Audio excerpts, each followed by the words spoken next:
There's a military standoff happening in a narrow waterway thousands of miles away, and believe it or not, it's about to hit your wallet. Today, we're going to break down the crisis in the Strait of Hormuz, not by looking at warships, but by looking at global trade and the price you pay for, well, just about everything. Let's get into it. So why should you care about a conflict that's so far away? Well, because of this number right here, 3.3%. That's the new inflation rate in the UK, and it all comes down to one thing: the skyrocketing price of fuel. And no, this isn't some coincidence. This is the first major economic shockwave from the Middle East hitting our shores. So that's the big question we're tackling, right? How on earth does a military fight in one little waterway make your grocery bill go up? It's time to connect the dots. Okay, so to really get a grip on the economic side of this, we first have to understand the conflict itself. This isn't just about ships passing in the night. It's a super high-stakes political chess game, where every single move has these massive global consequences. Just look at how this all spiraled out in just a few weeks. You had this fragile ceasefire, right? But then the talks completely collapse. So the U.S. responds with a naval blockade. Then, just when it looks like diplomacy might get another shot, Iran hits back, attacking commercial ships. It's a classic case of one step forward, two steps back, right into a really, really dangerous situation. And here's the crazy part. All of this action is happening in one tiny but strategically critical location. We're talking about the world's most important choke point, a narrow strip of water that, when it's threatened, basically holds the entire global economy hostage.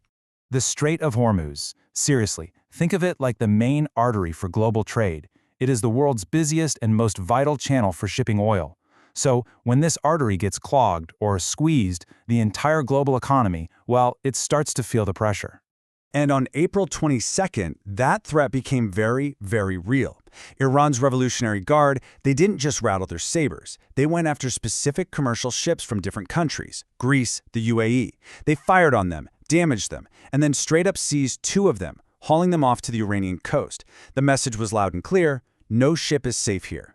The immediate result? Chaos. As the BBC's Frank Gardner put it, the Strait pretty much became a no-go zone overnight. And that creates this lose-lose situation. It's crippling for Iran's own economy, but it's also deeply, deeply damaging for the rest of us. And that brings us to the economic weapons. See, this isn't just a military fight. It's an economic war. Both sides are using financial pressure, trying to force the other guy to back down first. What we're watching here is a war of economic attrition. On one side, you have the U.S. squeezing Iran hard with its blockade. We're talking an estimated $500 million a day in costs for Tehran.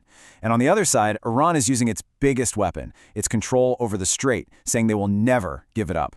Each side is just trying to bleed the other one dry.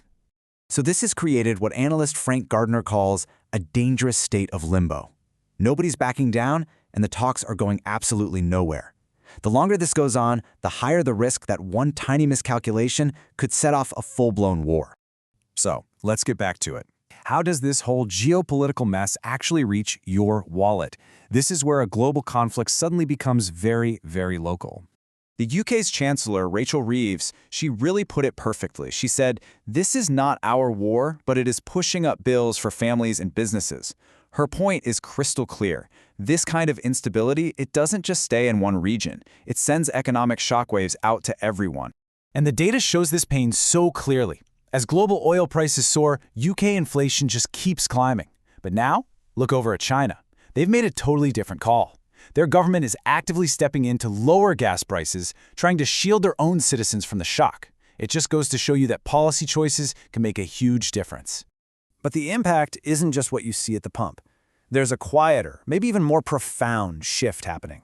All this instability is making the world's wealthiest people ask a very simple question: is my money actually safe here? For years, the UAE, especially Dubai, has been a magnet for millionaires. It was seen as stable, safe, but according to wealth specialist Peter Ferrigno, this conflict is changing that whole picture. He says if this crisis drags on, that all-important sense of security just evaporates, and the wealthy are going to start looking for new safe havens. But it's not as simple as just packing up the moving van. As tax lawyer Jerome Bear explains, once you get used to living in a zero-tax country like Dubai, it is incredibly difficult, financially and just psychologically, to go back to a place with high taxes and tons of paperwork. So where is all this money going? Well, increasingly, it's heading to places like Italy. By offering these really attractive flat tax policies, Italy is basically positioning itself as Europe's new safe haven. It's a perfect example of how one region's crisis can become another's golden opportunity. And so that leaves us here. The conflict is stuck in this dangerous limbo.